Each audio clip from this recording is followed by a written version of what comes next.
May isang taong humahanga sa kanya na ito ay talagang hari ang gagawa ng isang matinding desisyon upang siya ay tulungan at nagbibigay sa kanya ng isa pang pag-asa para kay Tatay Digong. Yan. Dami po nagre-request. Siguro miss na nila. So, umihingi na lang sila ng tulong at balita dito sa tarot. Pakita mo sa akin. Yan, reshuffle po ito ha. Yan. Roa, Rodrigo. Rodrigo, Roa, Duterte. Tatay Digong. Dito tayo sa gitna. Alam ninyo, talaga sigurong napakalakas ng ating Tatay Digong sa divine intervention into the universe. Look, isang napakalaking tao. Bukod kay Trump, bukod pa dun sa isang presidente, ang muling magbibigay ng suporta sa ating dating president na ngayon ay nasa ICC na pangangalaga. Itong taong ito ay isang hari. Hindi ito isang presidente, hari. So, ibig sabihin, may isang taong humahanga sa kanya na ito ay talagang hari ang gagawa ng isang matinding desisyon upang siya ay tulungan at nagbibigay sa kanya ng isa pang pag-asa na muling makasama ang kanyang pamilya. At ito ay susuportahan ng dalawang bansa na malalaki pa. So bukod dun kay Amerika, Russia, or ito naman ay isang hari. Kumbaga conversion niya ay presidente maybe pero hari siya ang tawag sa kanilang bansa. Susuporta para muling mapabalik ang ating presidente. At maaaring ikabagsak, naku grabe, ikabagsak ng lakas ng puwersa ng kung sino mang nagbayad. Ito ha, inaakusahang nagbayad. Bakit? Kasi may pera. 2 beses na paglalabas ng pera na pinag-isipan pang mabuti. Kung sino man po yun, di natin alam kasi tarot lang to. Ito lang po ay tarot, wala namang pangalan.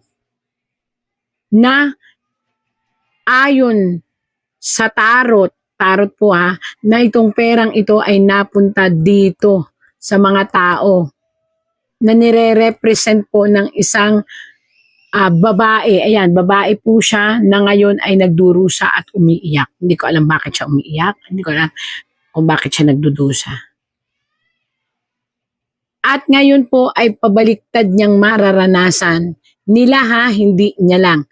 Nila ang sitwasyon kung saan marirealize nila na anong puwersang meron dito sa lalaking ito.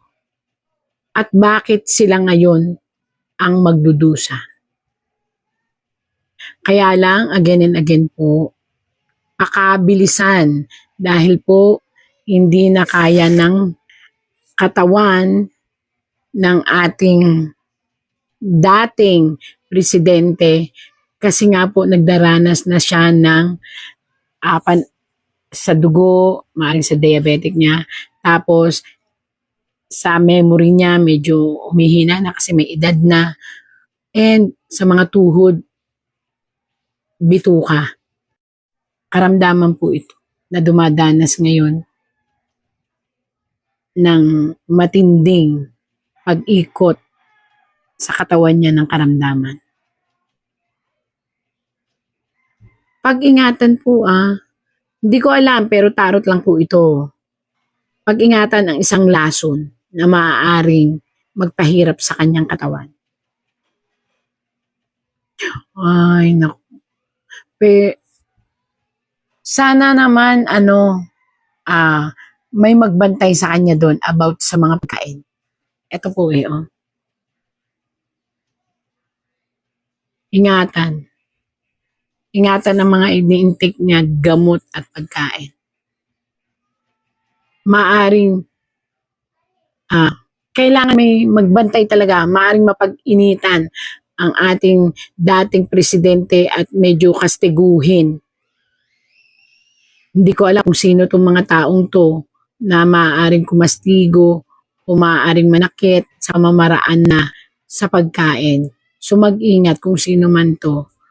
Ayan, pag-ingatan po ang ating dating presidente sa mga food intake, medicine intake, at dapat may magbabantay po talaga doon. Oh, pipilitin. Nakita po yan? May isang, isa, dalawa, tatlo. May dalawang, ngayon pa lang, may dalawa, isa, dalawa. At tatlo. Isa, dalawa, tatlo, maaaring ito ay tao o bansa ang magpupumilit na mapapermahan ito, papel, upang muling maibalik ang ating Tatay Digong sa Pilipinas. Yun. Ayan, isa, dalawa, tatlo, nag-uusap. Pipilitin na yun ang papel upang maibalik ang Tatay Digong sa kanyang pamilya. Ito. Pipilitin nila. Tapos may isa pang makikialam na ito naman, pipilitin din niyang makiisa dito sa dalawang ito sa isa, dalawa, tapos tatlo. Ito yung, maring ito ang ICC, maring ito yung dalawang malalaking tao na may palasyo, ibig sabihin may bansa na nire-represent. At may isa pang susulpot. Ako naman, sana mabilis. At gagawa ng paraan. At maaring may isa sa ICC na babae na tatayo para baguhin ang lahat ng mga batas na ipinupukol sa ating presidente, na maaaring itong babaeng ito, babae po ito ay pag-aaralang mabuti at susuportahan ng mga kasama niya na matataas na judge, kumbaga judge, hindi ko maalam kung ano yung tawag sa kanila doon. Isang lalaki na humahawak ng kaso ang muling magre-revive at pag-aaralan ang lahat at magiging teamwork sila ng babaeng ito kung saan ang gusto nila ay mapagbigyan ang mga taong humihiling na mapawalang bisa at mapalaya. Mapawalang bisa ang mga kaso at mapalaya ang ating dating presidente. At by this time, maaaring matakot sila na muling makinig sa ibang bibig or isipan. Sana mangyari na. Hindi po ba? Bakit? Kasi ayaw ko magkagulo. Ayan po, nakabaliktad na babae. Ibig sabihin po nakabaliktad na babae, isang bayan. Isang ina natin, Mother Earth o Mother Nation. Ang inang bayan natin. Huwag bumaliktad. Bakit ako excited na mangyari na po ito? Para po, huwag nang magkagulo. Yun lang naman ang pray ko Maayos na ang lahat at huwag na magkagulo, palayain ang dapat palayain. Ayan, isa, dalawa, tatlo. Kaya lang po, may, again and again, may isang sitwasyon na parating sa mga tao na naging dahilan. Ayan po, na naging masaya, panandalian sila at naging dahilan para maitapon o maitaboy nila itong si dating president. Ayan nakatalikod.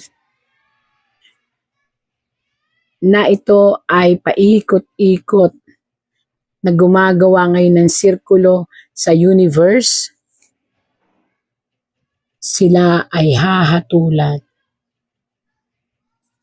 Kaya kung sino man po ang humahawak ng mga sitwasyon, pakaisiping mabuti. Matutwis ang lahat at mahahatulan ang lahat na may dahilan ng pagkakakulong niya. Ito ay biglaan.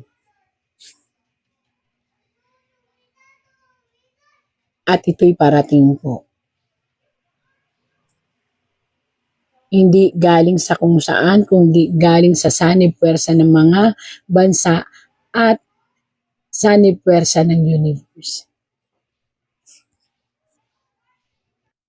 At pagkaguho ng mga kumalaban sa kanya. O, ano ba naman? Dahil again and again, siya po ay being guided. Paulit-ulit ko yung sinasabi. Ang clan nila ay being guided by the universe and being guided by the higher power up. Maaaring may mga nagawa man silang desisyon na nakasakit, yung sinasabi nilang mga about sa drugs, pero siguro ay may dahilan kung bakit mahal pa rin siya ng Panginoon. Ayun. Again and again po, palagi siyang iaangat ng poong may kapal. At marami na pong nagtatrabaho para siya maiuwi. At sana po'y bilisan. At delikado po ang sitwasyon dahil makakalkal ang mga taong may kinalaman sa pagkakulong po niya. Yun po ang lumabas dito. Kahit makalabas or hindi makalabas, ang ating dating presidente po, may isa pong sitwasyon na mababaliktad sa larangan ng politika at ikamamangha at ikagugulat ng buong sambayanan. Bakit? Dahil ang nagliti sa kanya ay siyang lilitisin. Ang lahat ng nag-organize para siya ay litisin ay lilitisin. And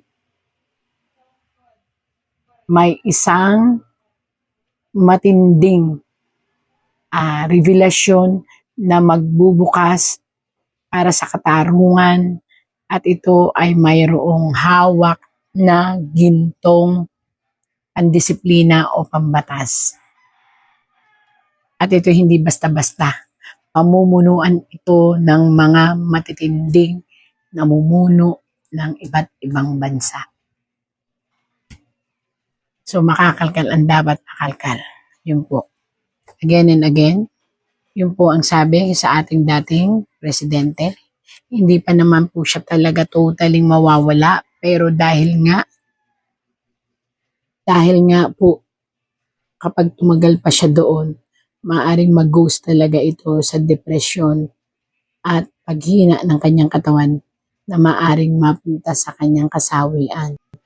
Pero sa ngayon naman po, okay pa po siya para sa mga naghihintay Pero kailangan nga pong bilisan dahil ang katawan niya ay bumibigay din dahil nga po sa edad at pakaingatan siya sa mga pagkain. Hindi ko alam pero ayon po dito sa tarot, poison ay delikado sa kanya. Poisonous food. Thank you po. Again and again po, natapos po ang ating pagtatarot sa sitwasyon na sana po ay mapagbigyan na upang wag nang mapunta pa sa magulong sitwasyon ng ating politika, bansa, at magkapatawaran na ng mga nakaraan upang matalakay talaga ang tunay na sitwasyon ng gobyerno natin.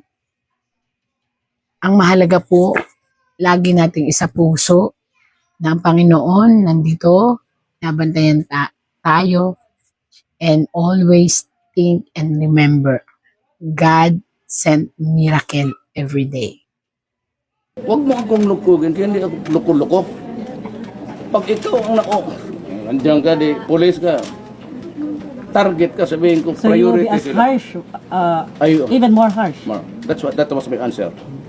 I was asked daw yan sa debate, what will be your reaction? I'll be asked. I think it was in Lasal.